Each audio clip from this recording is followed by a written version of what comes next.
नांदेडच्या नायगाव शहरातील मुख्य चौकात वेळोवेळी होणारी ट्रॅफिक लक्षात घेऊन नायगाव नगरपंचायतीनं दिनांक 5 डिसेंबरला अतिक्रमण हटाव मोहीम हाती घेतली असून मुख्य चौकातील वाढलेली अतिक्रमणं हटवून अतिक्रमणातील साहित्य जप्त करण्यात आले। बिलोलीचे उपविभागीय पोलीस अधिकारी श्याम पाणेगावकर, नगरपंचायतच्या मुख्याधिकारी गंधाली पवार, पोलीस निरीक्षक सुभाषचंद्र मारकड यांच्या उपस्थितीत अतिक्रमण मोहीम राबविण्यात आली।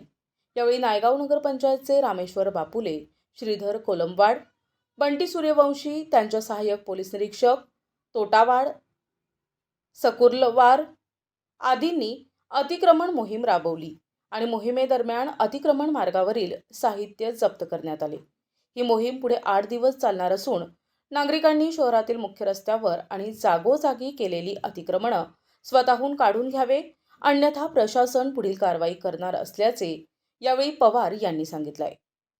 पवार, नायगाव नगरपंचायतचे मुख्याधिकारी। आज आम्हाला बऱ्याच दिवसांपासून अशा तक्रारी येत होत्या की नायगाव शहरामध्ये जो मुख्य चौक आहे हेडगाव चौक, तिथे बऱ्याच ट्रॅफिकच्या समस्या होत होत्या। त्यामुळे आज आम्ही ती मोहीम घेतली होती। यामध्ये आम्हाला पोलीस प्रशासनाचे DYSP श्याम पाणेगावकर सर, तसेच PI मार्केट सर यांचं बरंच सहकार्य लाभलं। आम्ही आज लोकांना फक्त इंटिमेशन दिलेलं आहे की आज तुम्ही तुमचं जे काही आहेत गाडी वगैरे ते काढून घ्या। जर का त्यांनी आज हे काढून नाही घेतलं तर उद्या आमच्याकडून ते सगळं काढण्यात येईल आणि जे काही त्या चौकातला जो काही रहदारीचा प्रॉब्लेम आहे याच्यामध्ये आम्हाला सर्व जनतेचं सहकार्य अपेक्षित आहे। तर तुम्ही सर्वांनी त्याच्यामध्ये सहकार्य करावं अशी अपेक्षा। मॅडम, मुख्य चौक आहे त्या ठिकाणी शाळेचे विद्यार्थी आहेत आणि ट्रॅफिक मोठ्या प्रमाणावरती होते, तर त्या संदर्भात काय सांगाल?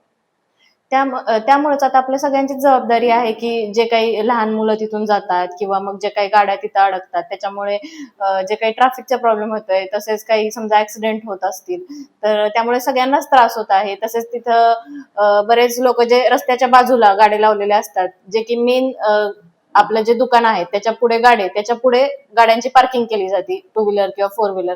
याच्यामुळे मेन रस्ता खूप कमी राहतो आहे, जिथून लोकांना यायला जरा खूप प्रॉब्लेम होतोय। तर तो कमी व्हावा त्यासाठीच आम्ही आजची कारवाई केलेली आहे। तर इथून पुढे अजूनही आपण पुढचा आठवडाभर इथून पुढे जेव्हाही गरज पडेल तेव्हा ही कारवाई अशी करत राहणार आहे। नागरिकांना काय आवाहन कराल मॅडम? नागरिकांना एवढंच आव्हान आहे की तुमचं आम्हाला सहकार्य खूप गरजेचं आहे। जर का तुमचं सहकार्य लाभलं तरच आम्ही ही जे काही आमचं मोहीम आहे ती यशस्वी करण्यात आम्हाला मदत मिळेल तुमची। तर तुम्ही आम्हाला सहकार्य करा आणि तिथं तुम्ही जे काही गाडे वगैरे लावलाय तर ते लावू नका इथून पुढं, आणि आम्हाला पण म्हणजे तुम्हाला कारवाई करायची वेळ येऊ देऊ नका। प्रतिनिधी हनुमंत चंदनकर, NTV न्यूज मराठी, नांदेड।